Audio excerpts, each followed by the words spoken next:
Hi, my name is Tyler Robertson. I am a licensed therapist here at Foundations Health and Wholeness. I work with children and adolescents and families and young adults. I work with all kinds of different people. I enjoy video games and board games, fantasy, RPGs, Star Wars, things like that. I use some I guess, out of the box techniques. And I bring things into therapy that are a little bit less traditional. Um, for example, when I'm doing identity work or just trying to, connect with someone who enjoys role-playing games, I might work with them to create a character. And at times I even do some sort of story-based role-playing to try to introduce topics and work on skills in a different way rather than just ways that might look a little bit more boring to some people. So when I first meet with a client, I make sure to ask about interests and hobbies, things outside of just the problems that we're dealing with. It's not very much fun to just focus on the problems that we're facing. So I want to get to know somebody, and people are not their mental health diagnosis. People are not the problems that they're dealing with. So if somebody is interested in Star Wars or Pokemon or RPGs, video games, things like that, I want to know those things. Not just do you play video games, but what video games do you play? Because that's going to make topics a whole lot easier to discuss. I can use examples from those things, and sometimes even when things are getting really hard, we might take a break from the therapeutic stuff to just talk about something that's not at all therapeutic, just to kind of bring us back to square one. And so a lot of these topics get brought up in that way. So if somebody's really interested in Star Wars, we might use Star Wars as a frame of reference for talking about how thoughts and emotions interact. Or if somebody's really interested in Pokemon, we might talk about how some Pokemon are good against other Pokemon, and some Pokemon you really don't want to bring out in certain situations. And sometimes that makes it a little easier to talk about. So one of the ways that I've used RPGs are with young children. It can be kind of hard to talk about what if situations. What if you run into this? Or what if a kid says this to you? If you are being told what to do by this type of authority figure, then how can you respond appropriately?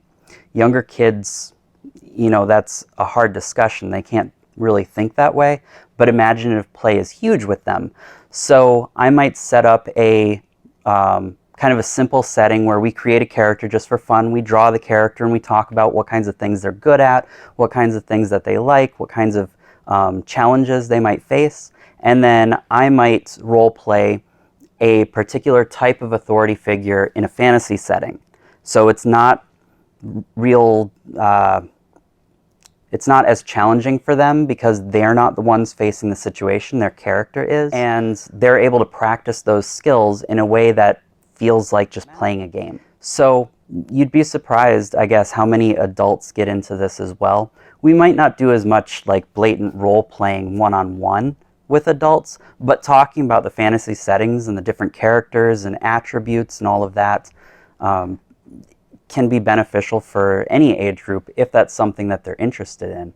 And one of the ways that I do this is, so for example, we'll get out the player's handbook and we'll actually create a character.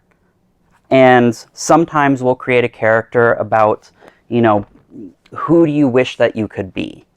Or we might do some more insight development about who do you think that you are? And how is that different from who you want to be? And that can lead us to talking about things like childhood development or personality traits or strengths and weaknesses in ways that are a lot more fun because it's, elves and dwarves and magic instead of just, Freud and all of that. As far as specific diagnoses, I don't know if it's specific to any particular mental health issue. It's a conversation piece. It's a format for discussion, and it depends on what the client is interested in. If I've got somebody who comes in and they're not really a Star Wars fan and I start going off about Jedi, that's not really going to click with them. But if somebody's really into, Full Metal Alchemist, then that's going to be where we want the discussion to go, because that's what they know and that's what they're interested in. These techniques, when I use them in the therapy setting, it helps create an emotional connection to the stuff that we discuss. So even if we're just doing things like deep breathing exercises or talking about different emotions and where those different emotions come from, it helps the client, I think, later be able to bring this stuff back more easily, instead of having to be reminded by, something that reminds them of therapy.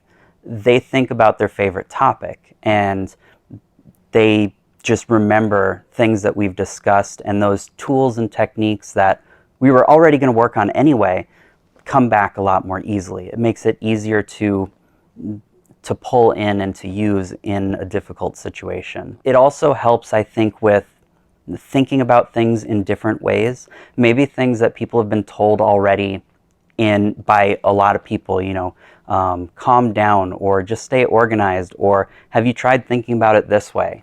And people have heard those things. It's all over the place. They get it from everywhere already. But thinking about it in a way that connects to something we're interested in helps us really think about it and pull it in a way that makes sense to us.